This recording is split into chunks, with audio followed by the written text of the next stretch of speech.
Sound. জয় মাতাজি sound যখন ছোটা ভীম গানটা দিয়ে শুরু করতে চলেছে, তখন তো আপনাদেরকে বক্সের সামনে থেকে সরে দাঁড়াতেই হবে, কারণ জয় মাতাজি সাউন্ডের সেই ভয়ানক প্রেসার আপনাদের শরীরের পক্ষে যেমন খুবই ক্ষতিকারক, আর জয় মাতাজি সাউন্ডের সাথে পাঙ্গা নেওয়াটাও খুবই বিপজ্জনক।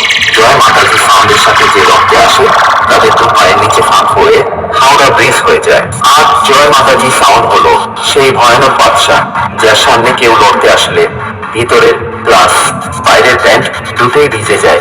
তাই বলছি বন্ধুরা, জয় মাতাজি সাউন্ডের সামনে থেকে দূরে থাকুন, আর অন্যজনদেরও দূরে রাখুন। আর বেশি ভাগ না বকে চলুন এবার শুরু করি।